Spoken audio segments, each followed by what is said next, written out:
우리 이스라엘을 위한 기도는 예수님께서 또 우리 하나님께서 말씀 가운데 우리에게 주신 또 명령입니다. 왜 그럴까? 그것을 오늘 한번 좀 살펴보고요. 우리 또 기도의 시간으로 가려고 합니다. 또 오늘 말씀 들으면은 어떻게 기도해야 되는지, 왜 기도해야 되는지 또 잘 알 수 있을 거라고 생각합니다. 어떤 선교사님 얘기 들어보니까 지금 이스라엘이 또 완전히 오픈됐거든요. 뭐 코로나 방역을 제일 먼저 제일 빨리 철저 봉쇄를 했던 나라, 뭐 그런 나라인데 백신. 근데 갑자기 또 모든 거를 다 제일 빨리 해제하고 이번 여름에 완전히 오픈. 뭐 아무 검사도 없고 입국 했을 때 격리도 없고 심지어는 뭐 검사 확인, PCR 확인까지도 안 한답니다. 지금 마스크 아무도 안 쓴답니다. 왜 이렇게 됐나? 왜 이렇게 됐나? 이게 올해만 이렇게 될 것이다. 올해만 잠깐 풀어줄 것이다라는 말을 하시는 분도 있어요. 올해만. 지금 뭐 이란이랑 이스라엘이랑 또 내부적으로 갈등이 아주 드러나지 않지만은 또 찾아보면 계속 나오거든요. 우리 미디어에 안 나오니까 잘 모르는데 이란이 계속해서 이렇게 적대적으로 이렇게 공격하고 또 이렇게 엄포를 놓고 하고 있는데 이란이 핵을 개발했다고 하죠. 이란의 하여간 철천지 원수는 이스라엘이거든요. 그래서 이런 위협들이 막 고조되고 있어요. 정치적으로 중동이 다시 한번 또 이렇게 고조되고 있는데 지금 이스라엘이 빨리 이런 것들을 이제 하기 전에 또 왜냐하면 외국인들 다 안 받고 이러면 또 그러니까 하여튼 그래가지고 빨리 이렇게 오픈을 하고 또 다시 또 요 시기가 지나면은 다시 또 막 봉쇄될 수도 있고 막 그렇다는 얘기 하더라고요. 어찌됐든지 하나님이 우리 청년부에 이스라엘 선교팀 보내는 거 하나님의 또 메시지가 있는 줄 믿고 하나님이 또 우리를 통해 사실 일들이 있는 줄 믿습니다. 요약하면 주님의 오실 날이 얼마 남지 않았다는 것입니다. 주님의 속히 오리라고 약속하셨는데 그 왕의 오심을 우리가 준비하고 대비하라는 메시지가 바로 이 이스라엘 메시지예요. 영광의 통치자로 오실 우리 예수 그리스도를 맞이할 준비를 함께 하십시다. 우리가 그때가 되고 있다라는 것입니다. 우리 한번 옆사람 한 번 더 선포하겠습니다. 주님의 길을 예배하라. 주님의 길을 예배하라. 아멘. 자, 이스라엘인가 우리 세 가지로 제가 살펴보려고 하는데 하나님의 백성, 구원의 신비, 하나님의 시간, 이 세 가지를 우리가 알 필요가 있습니다. 자, 이스라엘이란 무엇일까요? 이스라엘의 정체성이 뭐죠? 하나님의 백성입니다. 맞습니다. 이스라엘은 우리 하나님의 백성입니다. 하나님의 백성, 왜 하나님의 백성입니까? 우리 출애굽기 19장 5절 6절 말씀 함께 읽어보겠습니다. 시작. 세계가 다 내게 속하였나니 너희가 내 말을 잘 듣고 내 언약을 지키면 너희는 모든 민족 중에서 내 소유가 되겠고 너희가 내게 대하여 제사장 나라가 되며 거룩한 백성이 되리라. 너는 이 말을 이스라엘 자손에게 전할지니라. 아멘. 이스라엘이 원래부터 하나님의 백성이 아니라 지금 이 출애굽을 통해서 애굽에서 나오면서 하나님이 이스라엘 백성과 지금 약속을 하는 겁니다. 언약을 맺는 것입니다. 그 언약의 조건이 있죠. 그 언약 때문에 하나님의 백성이 된 것입니다. 잘 보시면은 첫 번째로 신분에 대해서 나옵니다. 하나님의 소유된 백성이다. 하나님, 너희가 뭘 하면 소유된 백성이라고 합니까? 너희가 내 말을 잘 듣고 내 언약을 잘 지키면 내 소유가 되겠다라고 말하고 있죠. 하나님의 소유된 그런 신분. 또 두 번째는 뭐가 나옵니까? 사명이 나옵니다. 사명. 너희가 내게 대하여 뭐가 된다? 제사장 나라가 된다. 하나님을 위한 제사장 나라. 사명이 있으니까 하나님을 위한 사명이 있고 목표가 있기 때문에 미션이 있기 때문에 하나님의 백성인 것입니다. 세 번째는 삶이죠. 라이프 스타일에 대해서 얘기합니다. 너희는 거룩한 백성이 된다. 거룩한 백성이 된다. 여러분, 하나님의 백성의 삶의 라이프 스타일은 삶의 모습의 특징은 표징은 거룩입니다. 내가 거룩하니 너희도 거룩하라. 하나님 말씀입니다. 이 세 가지를 말씀을 잘 지켜서 하나님의 이 소유가 되는 것, 그리고 사명, 하나님 주신 맡기신 제사장 나라로서의 사명을 감당하고, 그리고 거룩한 삶을 하나님을 드러내는, 거룩한 하나님을 드러내는 거룩한 라이프 살아갈 때 하나님의 백성이 된다고 말씀한 것입니다. 여러분, 이 하나님의 백성이 여러분에게 분명하십니까? 하나님 백성의 이 정체성, 세 가지 정체성이 우리에게 정말 분명하게 있는지 우리 한번 돌아봤으면 좋겠습니다. 왜 그러냐? 우리도 마찬가지거든요. 그러니까 하나님의 백성이라는 게 이스라엘이다. 맞습니다. 그리고 이스라엘이 이 세 가지 조건에 충족할 때 하나님의 백성이 된다고 그랬는데 이스라엘이 실패하고 넘어졌습니다. 그렇죠? 실패하고 넘어졌단 말이에요. 그래서 하나님의 백성으로부터 자격 상실이 됐단 말입니다. 우리가 그 역사를 잘 기억해야 돼요. 구약이 무슨 얘기입니까? 계속해서 하나님이 하나님의 백성 만들려고 하는데 계속해서 말을 안 듣고 계속해서 거룩함을 잃어버리고 음란하게 살고 쾌락을 쫓아 살고 우상을 섬기며 살고 또 하나님 주신 맡기신 이 사명 감당하지 않고 그렇게 하니까 어떻게 됩니까? 어려움도 왔다가 또 징계도 했다가 채찍질도 했다가 다시 회개하면 회복시켜줬다가 계속 무한 반복을 하다가 하나님께서 마음을 딱 닫으면서 구약이 끝나잖아요. 그렇죠? 하나님의 백성을 만들려고 했는데 계속해서 실패했다 이 말입니다. 자, 교회도 마찬가지로 뭐죠? 하나님의 백성입니다. 오늘날 저와 여러분이 하나님의 백성인 줄 믿습니다. 왜 그런가?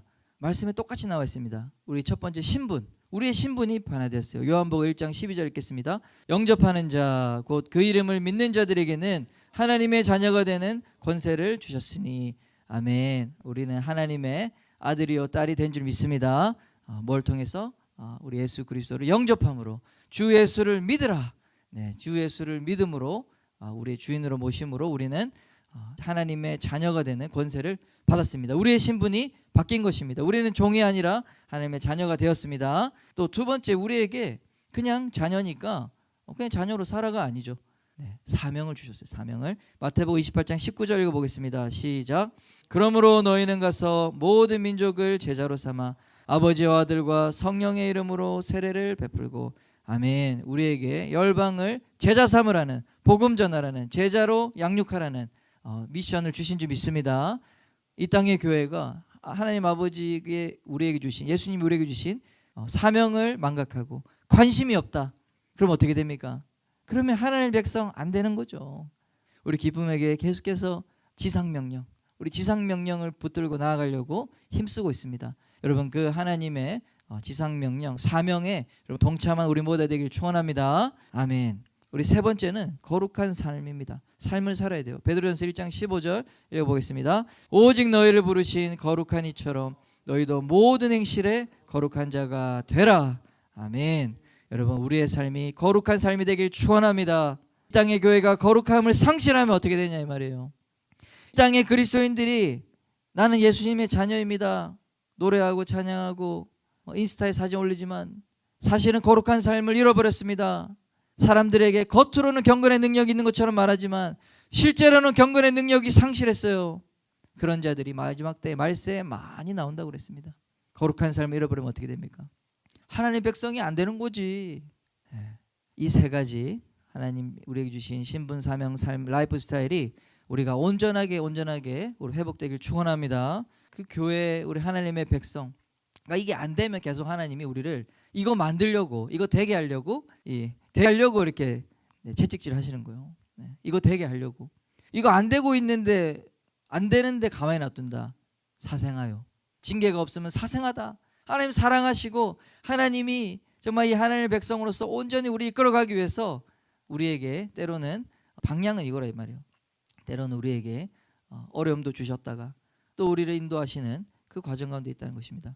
이 이스라엘이 그래서 이 정체성을 잃어버렸어요. 자, 그래서 오늘날 왜요? 그러니까 하나님을 섬기라고 그랬는데, 하나님이 자녀 됐다고 그랬는데 우상을 아버지로 막 섬기면서 우상의 자녀가 돼버렸어.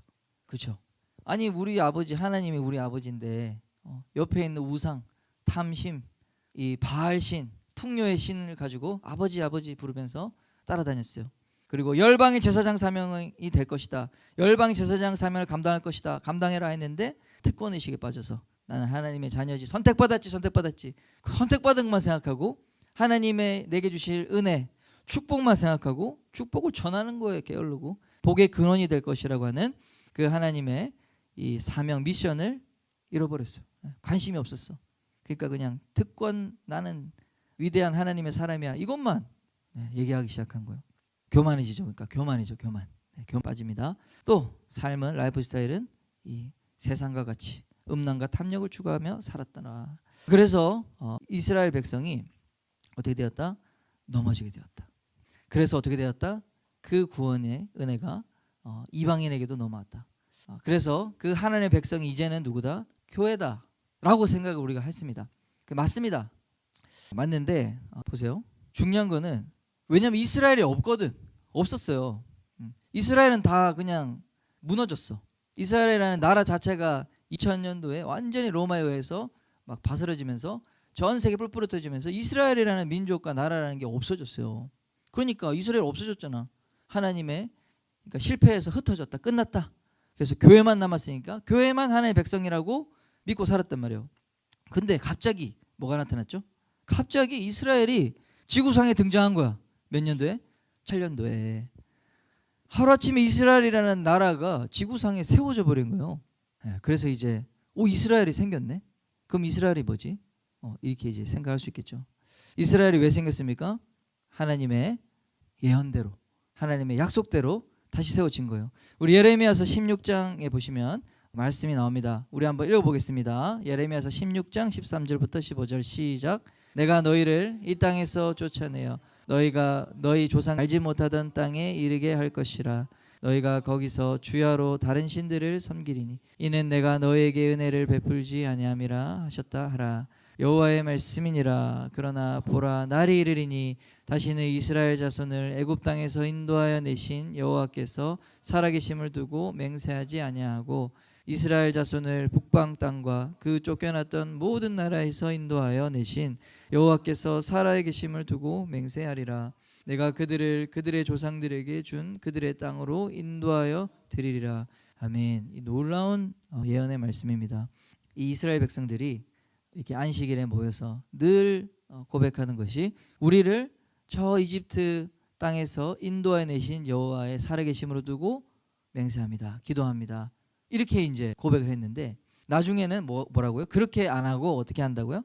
이스라엘 자손을 북방 땅과 쫓겨났던 모든 나라에서 인도하여 내신 여호와께서 살아계심을 두고 맹세하리라. 또 다른 이제 이사야서 보면은 북방에서 원방에서 시님 땅에서 내 백성을 모으리라 이렇게 얘기하시거든요.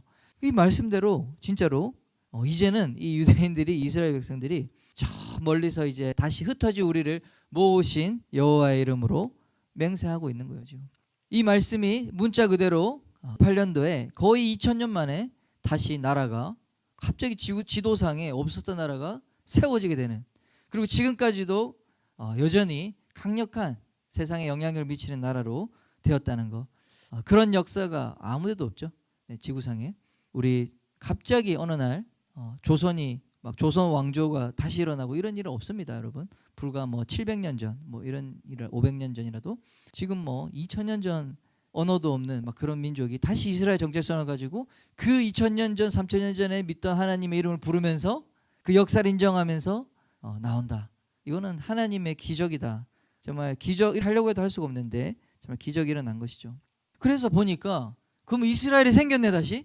아니 교회만 있는 줄 알았는데 그러면 모든 이스라엘에게 주신 약속과 축복과 언약들이 다 우리는 교회라고 이제 생각했어요. 모든 이방의 교회들, 우리들이 다 그 복을 누렸다. 와, 근데 그게 아니라 뭐다? 이스라엘은 이스라엘대로 있고 교회가 이방의 교회가 교회대로 있구나. 이제 이게 지금 변화되고 있는 지금 우리 신고 또 우리 하나님 열어주시는 이 시대의 교회들에게 말씀하시는 성령의 음성이라는 것입니다. 그러나 지금도 여전히 이것을 인정하지 않는 분도 있습니다. 교회 이스라엘이 무슨 다 세속 이스라엘이지. 그건 다 의미가 없고 구약의 그 약속들은 다 끝났고 모든 복이 교회로 대체되었다. 대체 신학, replacement theory, theology 이렇게 해가지고 모든 하나님의 약속과 언약들이 시대 교회로 다 대체되었다, 넘어왔다라고 믿는 거예요. 그런데 이 하나님의 백성이 그게 아니라 이스라엘대로 아직 남아있고 교회가 이렇게 확장된 개념, 그것이 1948년도에 이스라엘의 등장으로 이제는 이 계시가 이제 깨닫게 된 것입니다. 하나님의 백성으로서 교회의 온전한 그림. 그러니까 이것이 또 신약에도 말씀되어 있어요. 그러니까 이 교회가 하나님의 백성인데 더 자세히 얘기하면 에베소서 2장에 나옵니다. 교회를 한 세 사람이라고 지금 설명하고 있어요. 한 세 사람. 이 한 세 사람이 누구냐?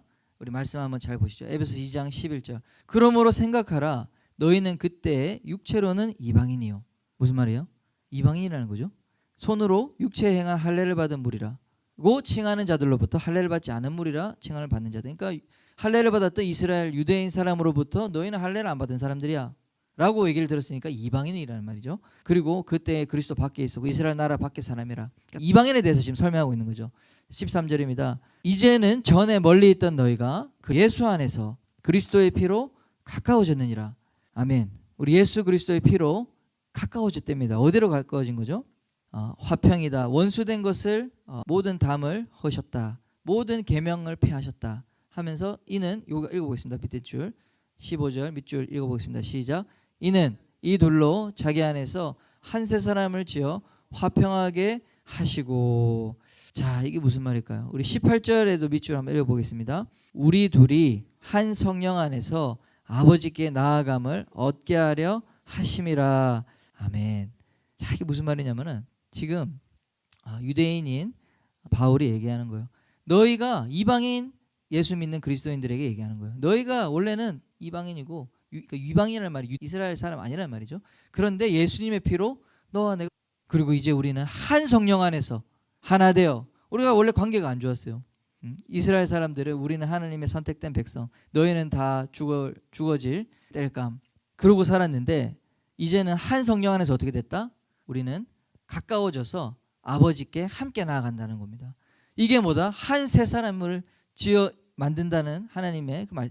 이 둘로 자기 안에서 한 세 사람을 짓겠다. 이방인과 유대인, 이방인과 이스라엘이 하나님 보시기에 하나의 몸으로 하나의 사람으로 이렇게 연합하게 하시다는 하나님의 말씀인 거예요. 자, 그리고 19절 우리 한번 19절 20절 끝까지 읽어보겠습니다. 22절까지 시작. 그러므로 이제부터 너희는 외인도 아니요 오직 성도들과 동일한 시민이요 하나님의 권속이라. 너희는 사도들과 선지자들의 터 위에 세우심을 입은 자라. 그리스도 예수께서 친히 모퉁이 돌이 되셨느니라. 그의 안에서 건물마다 서로 연결하여 주 안에서 성전이 되어가고 너희도 성령 안에서 하나님이 거하실 초소가 되기 위하여 함께 지어져 가느니라. 아멘. 자, 원유맨 지금 교회에 대해서 얘기하는 거거든요.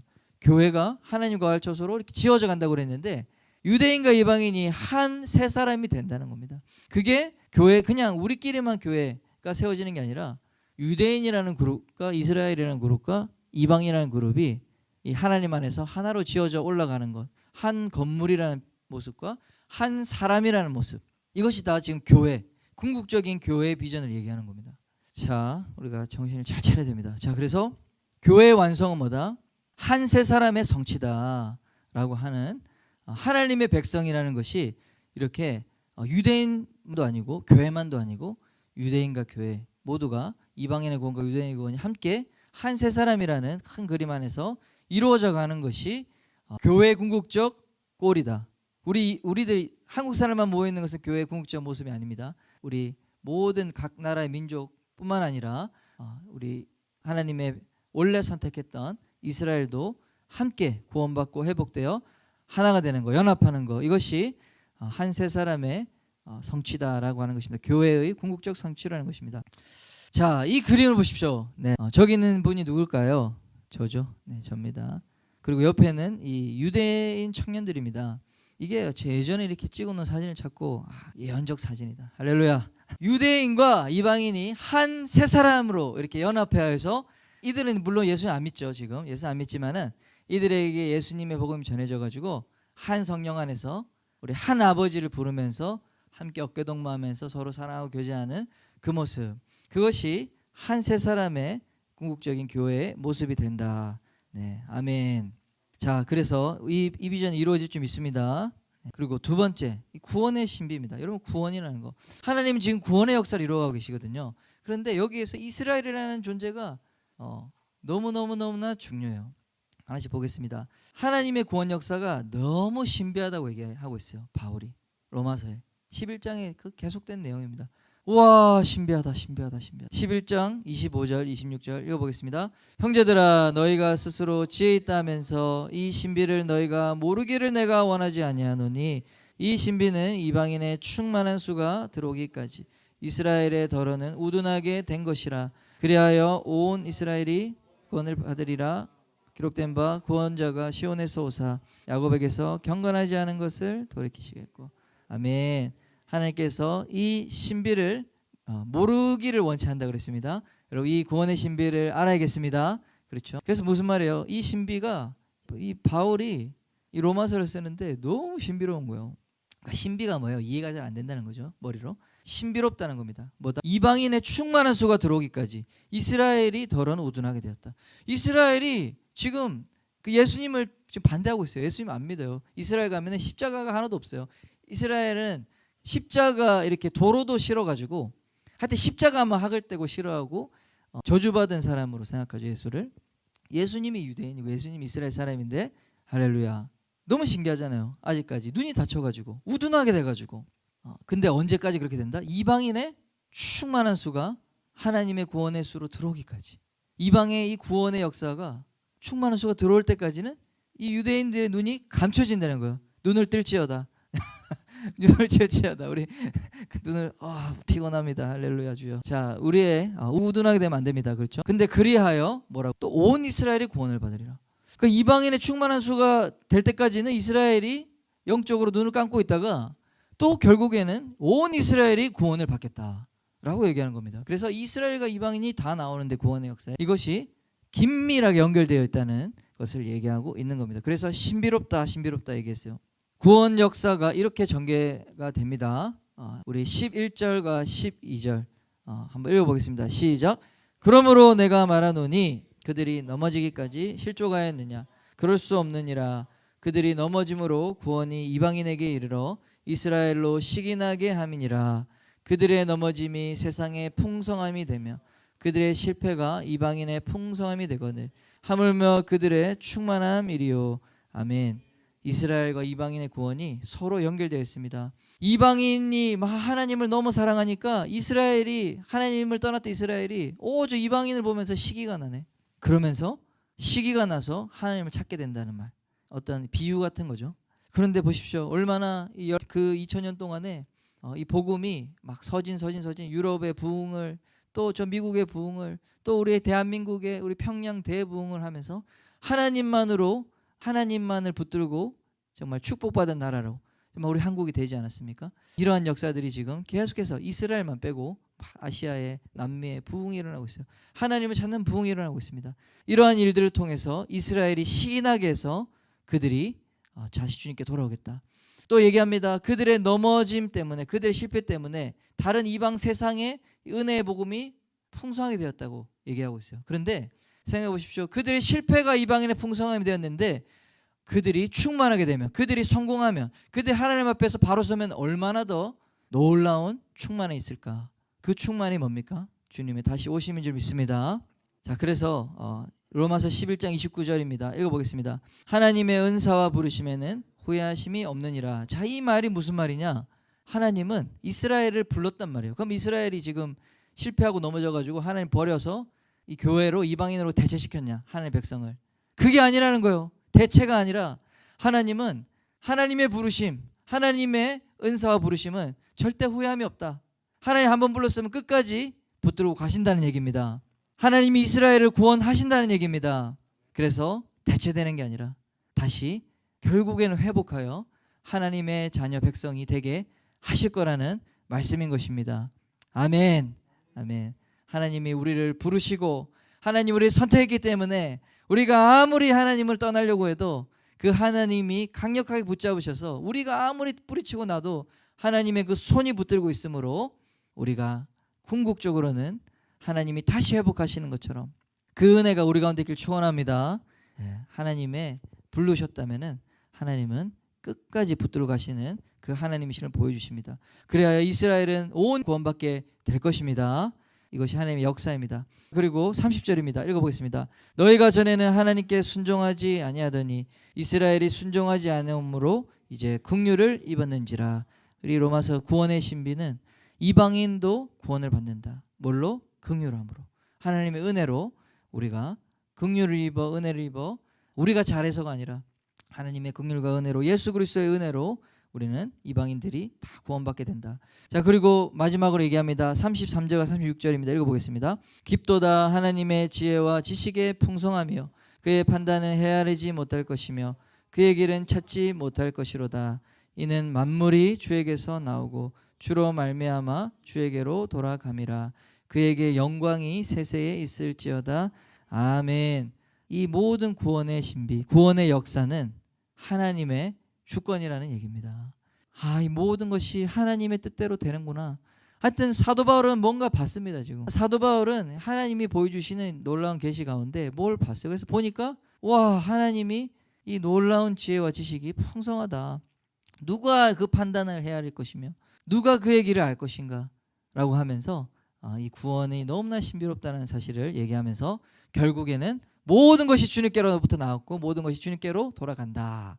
역사의 시작과 끝이 우리 하나님의 주권에 달려있다. 이 구원의 역사는 하나님의 주권이다. 그래서 이 구원의 신비가 이스라엘에 아주 긴밀하게 연결되어 있다는 사실입니다. 우리가 이스라엘 모르면 안 돼요.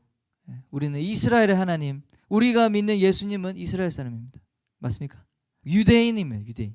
자, 그리고 왜 이스라엘인가? 하나님의 시간과 관련되어 있습니다. 시간. 우리의 때, 시간. 이스라엘의 영적 상태를 통해서 우리는 하나님의 시간을 알 수 있습니다. 자, 이게 뭘까요? 누구시죠, 저분? 네, 저 한 15년 전입니다. 여러분, 15년 전, 2008년도인 것 같은데 지금 어디냐면 이스라엘이에요. 이스라엘. 예루살렘에서 저 들고 있는 게 뭔지 아세요? 부부젤라가 뭐야? 저게 쇼파르예요. 저게 나팔. 양각 나팔. 저게 이제 악기예요. 이렇게 뿌 하면서 소리 나는 건데 양뿔로 만든 이제 관악기입니다. 보면은 악기로서 이렇게 뭐 버튼, 이 밸브 같은 게 전혀 없죠. 그래서 어떻게 이것을 연주하냐? 거의 연주는 아니지만은 소리를 이제 길게 내냐, 짧게 내냐 이걸로 이제 그 구분을 하거든요. 그래서 이 부는 소리를 이제 쭉 길게 부는 걸 또 뭐 다 이름이 있어요. 뭐 테키야, 셰바림, 뭐 테루아 이러면서 길게 부느냐, 아니면 끊어서 3번 부르냐, 뿌뿌뿌 하느냐, 아니면 더 빨리 따다닥 하느냐, 힘 있는 힘껏 막 숨이 끊어질 때까지 길게 하느냐, 뭐 이런 식으로 이 악기를 사용합니다. 근데 언제 사용했냐, 이 쇼파르를? 그래서 우리 성경에도 보면 많이 나오는데 전쟁 때 사용했어요. 전쟁 때. 위험한 상황. 적군이 저 멀리서 온다 그러면은 이 관측병이 보다가 경고를 알리기 위해서 소리를 내면서 알리는 거죠. 위험하다, 위험하다. 지금 공격이 오고 있다. 대비해야 된다. 아니면 대피하라. 적이 공격하니까 대피하라. 또 언제 사용했을까요? 제가 하여튼 다 불렀어요. 여러분. 예언적으로. 저도 몰랐지만 저런 사진이 있더라고. 레위기 25장 9절 말씀 읽어보겠습니다. 시작. 7째 달 너는 뿔나팔 소리를 내되 전국에서 뿔나팔을 크게 불지며. 언제 또 이 쇼파를 불렀냐? 회개를 선포하는 때에 이 뿔나팔을 불었습니다. 속죄일이 온다. 속죄할 때가 옵니다. 하면서 우리 하나님 앞에 죄를 사함받으러 갑시다. 그러면서 뿔나팔 소리를 쫙 부르면서 이스라엘 백성들에게 회개의 때, 속죄의 때, 용서를 받을 때 이것을 선포하는 그런 용도로 사용했다는 것입니다. 자, 그러면은 쇼파르 정리하면 뭐다? 임박한 심판, 공격에 대한 경고입니다. 그리고 회개와 속죄에 대한 알림, 이 두 가지를 알리는 거죠. 정리하면 뭐예요? 다시 오셔서 우리에게 모든 심판하실 그날, 그 전에 회개하라. 그렇죠? 천국이 가까이 왔으니 회개하라.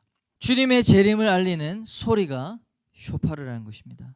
나팔, 이 마지막 나팔 불 때 주님이 다시 오신다고 말씀하고 있습니다. 데살로니가 전서 4장 16절 17절 함께 읽어보겠습니다. 시작. 천사장의 소리와 하나님의 나팔 소리로 친히 하늘로부터 강림하시리니 그리스도 안에서 죽은 자들이 먼저 일어나고 그 후에 우리 살아남은 자들도 그들과 함께 구름 속으로 끌어올려 공중에서 주를 영접하게 하시리니 그리하여 우리가 항상 주와 함께 있으리라. 아멘. 하나님의 나팔 소리가 울려 퍼질 때, 하나님의 나팔 소리, 천지 진동할 때, 그죠? 우리 예수님이 영광 중에 다시 오십니다. 그 소리가 바로 쇼파르 나팔입니다. 여기가 이제 아까 전에 그 불렀던 곳인데 기도의 집이에요. 예루살렘, 네, All Nations, 뭐 기도의 집, 모든 열방 기도의 집인데 이렇게 모든 창문이 360도 다 뚫려 있습니다. 그래가지고 모든 방향으로 보면서 이제 기도를 할 수 있게끔 거기서 이제 예배하고 예전에 이제 선교 갔을 때 이제 하는 그런 모습이에요. 이렇게 보면은 이제 12개 이제 문이 있거든요. 그러니까 그 12개 문이 있는데 뭐 위에 보시면은 다마스커스 게이트, 뭐 베델 게이트, 뭐 라이언스 게이트, 골든 게이트 이렇게 이제 사진 제가 찍은 거예요. 그 책 보면서 거기에 있는 거 보면서 자 이렇게 이제 성전, 네, 성전의 12문을 이렇게 방향대로 이렇게 기도의 집이 이렇게 딱 표시가 돼 있어요 위에. 그리고 그 나라 이제 쭉 동쪽으로 가면은 어디입니까? 대한민국이 나오겠죠. 네, 그런 식으로 열방을 향해서 이렇게 기도하는 그런 사람들이 이미 수십 년 전부터 예루살렘에서 주야로 기도하면서 24시간 기도하면서 주님의 길을 예배하는 나팔 소리를 부르고 있다 이 말이에요. 제가 15년 전에 갔을 때 잘 모르고 갔습니다. 그런데 지금 보니까 막 깨달아져. 그래서 제가 갔구나. 그래서 내가 그때 나팔을 불었구나. 내가 사진이 진짜 몇 장 없거든요. 근데 그런 사진들이 좀 남아 있더라고요. 제가 그때 카메라가 없어가지고 그 당시에는 핸드폰 막 이렇게 잘 안 써가지고. 자, 그래서 보세요. Prepare the way for the King of Glory. 주님의 길을, 왕의 길, 영광의 왕의 길을 준비하라. 즉 여기 그림에서 나오는 깔린 이 길, 그리고 저 길 끝에 있는 문이 무슨 문일까요? 동쪽 문이죠. 동쪽 문. 우리 다니엘 박성 선생님도 얘기했지만은 동문이 마지막 땅끝이다. 뭐 이런 얘기 하셨잖아요. 저 문을 보세요. 지금 어떻게 돼 있습니까? 열려 있어요? 닫혀 있어요? 저 문이 자세히 보면 닫혀 있습니다. 참 신기하죠. 네. 골든 게이트라고 하는데 동문이 닫혀 있는 이유, 말씀에 닫으라고 그랬어요. 하나님 말씀에 이 동쪽 문이 닫히라고 하니까 아직까지 닫혀 있습니다. 보십시오. 우리 에스겔서 44장 1절입니다. 읽어보겠습니다. 시작. 그가 나를 데리고 그 문이 닫혔더라.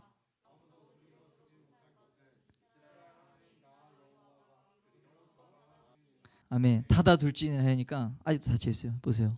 문이 완전히 그냥 그 벽돌로 메워져 있어. 문이 없어. 네, 신기하죠. 말씀대로 지금 되어 있는 거죠. 너무 신기합니다. 그리고 이 동문 앞에 이 뭔지 아세요? 그렇죠. 무덤이에요. 무덤이 엄청 많죠. 네. 무덤이 더 이상 놓을 이석은 놓을 수 없을 정도로 막 빼곡하게 되어 있는데 왜 저기다가 해놓은 줄 아세요? 예수님이 재림할 때 부활하는 거야. 부활. 그래서 예수님이 오시는 곳에서 이렇게 부활하려고. 모르겠어요. 예수님 믿어서 그런 건지 뭔지 모르겠는데 저쪽에만 이렇게 많아요. 예. 맞은편이 그 올리브산이에요. 올리브산. 마지막 예수님께서 승천하기 전에 감남산 제자들 보면서 이렇게 승천했는데 본 그대로 오리라. 동쪽으로 이렇게 오시는 거예요. 예. 우리 이스라엘 선교팀은 이제 여기 또 가서 또 기도하는 시간 가지면 좋겠습니다. 자, 주님의 길을 예배하라.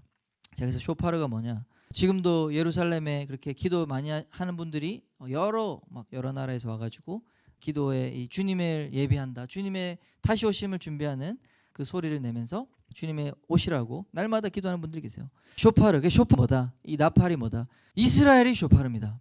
이스라엘은 이스라엘 유대인의 신앙, 영적 상태가 예수님의 이 재림의 때를 나타내는 경고이자 알람이라는 거예요. 이스라엘의 그 구원의 신비. 온 이스라엘 구원되면 그제야 끝이 오는 겁니다. 우리 마태복음 23장 우리 3씀 우리 처음 읽었는데 한 번 더 읽어보겠습니다. 시작.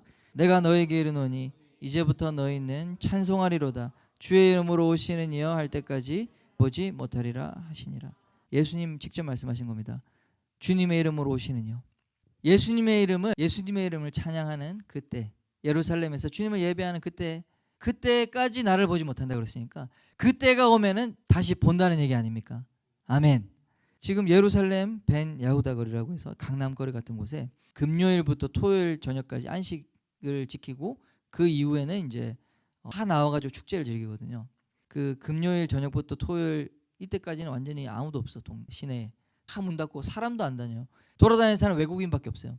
그렇게 이제 이들이 철저하게 안식을 지키는데 딱 시작하는 이제 안식이 끝나는 그 타이밍에 우리 한국 사람들이에요. 한국 청년들이 나와가지고 아름답게 찬양을 합니다. 주님의 이름을 찬송하리로다. 주의 이름으로 오시는요. 찬양을 매주 하고 있어요. 할렐루야. 놀랍지 않습니까? 한국 사람이 하고 있어요. 한국 교회가, 한인 교회가, 유학 온 사람들 뭐 이런 사람들이 그러면은 또 너무 좋아해. 이 유대인들이 같이 막 노래 불러요.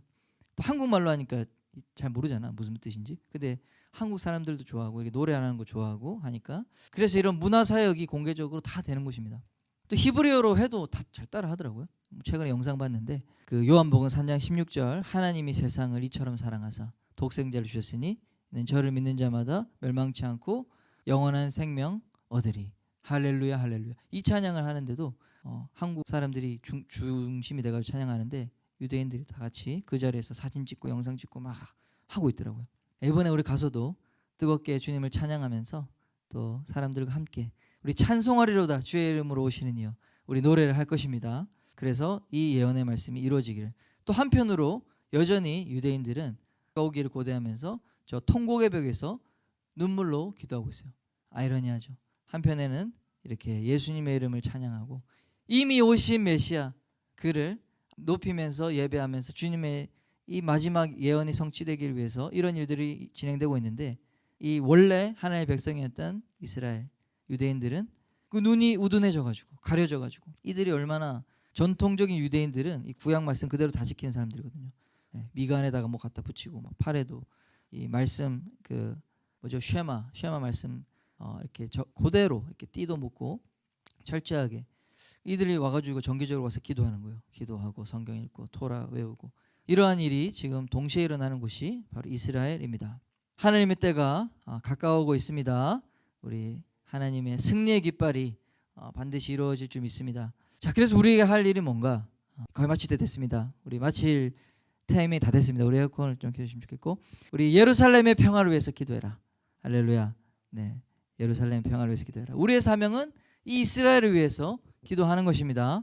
이사야서 62장 6절 7절 우리 한 번 더 읽겠습니다. 같이. 예루살렘이여 내가 너의 성벽 위에 파수꾼을 세우고 그들로 하여금 주야로 잠잠하지 않게 하였느니라. 너희 여호와로 기억하게 하시는 자들아 너희는 쉬지 말며 또 아멘. 네.